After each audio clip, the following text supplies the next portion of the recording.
Hi friends, welcome to our channel. అందరు ఎట్లున్నారు friends? బాగున్నారా?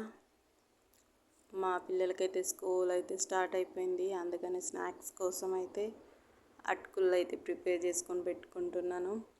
ఎందుకంటే వాడు ఏం కూడా చక్కగా తినడు ఫ్రెండ్స్. అందుకని చెప్పేసి ఇక ఏదో ఒకటి స్పెషల్గా ఉంటేనే తింటాడు, లేకపోతే తినడు.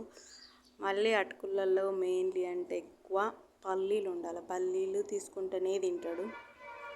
అది కూడా పేలాలు యాడ్ చేస్తే కొంచెం మంచిగా ఉంటుందని చెప్పేసి ఓన్లీ పల్లీలు అంటే కూడా బాగా తొందరగా కడుపు నిండినట్టు అనిపిస్తుంది.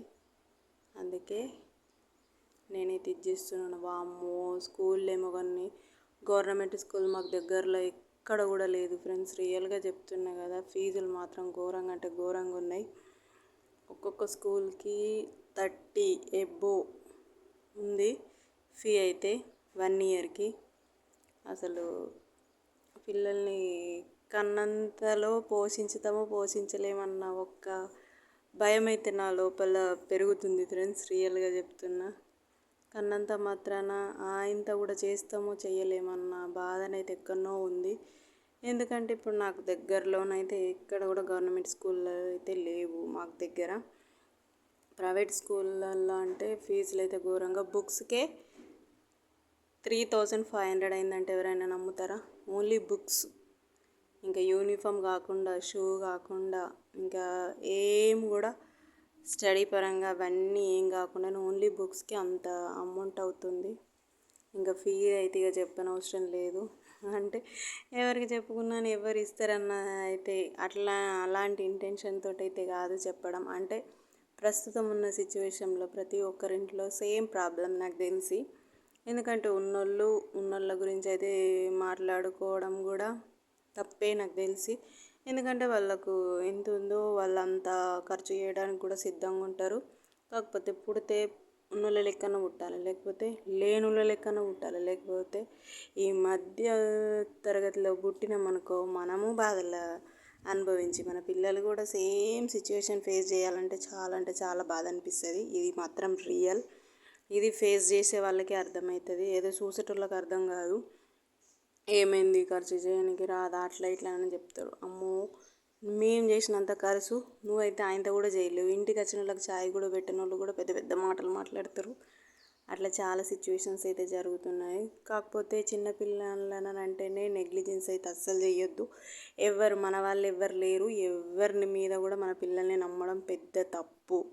ఇదైతే రియల్ ఫ్రెండ్స్. ఎందుకంటే ఇవాళ రేపు బయట కథలు ఎట్లెట్లా జరుగుతున్నాయి, అసలు ఆ కథలన్నీ వింటుంటేనే ఫుల్ భయం అవుతుంది. సంతోళ్ళనే వాళ్ళు ఎవ్వరు కూడా కరెక్ట్గా లేరు, ఉండరు కూడా నాకు తెలిసి. ప్రతి ఒక్కరి ఇంట్లో ఏదో ఒక సోది అవుతుంటుంది అంతే.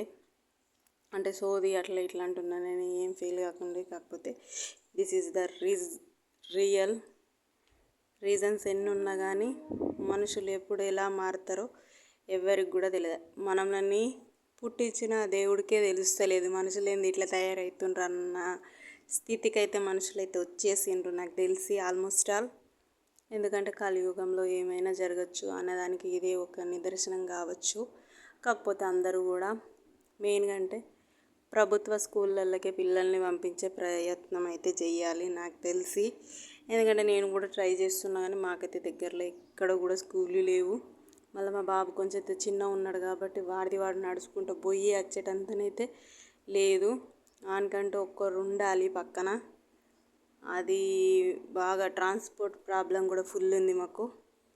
ఈడికెళ్ళి పోవాలంటేనే 2 కిలోమీటర్స్, రావాలంటే 2 కిలోమీటర్స్.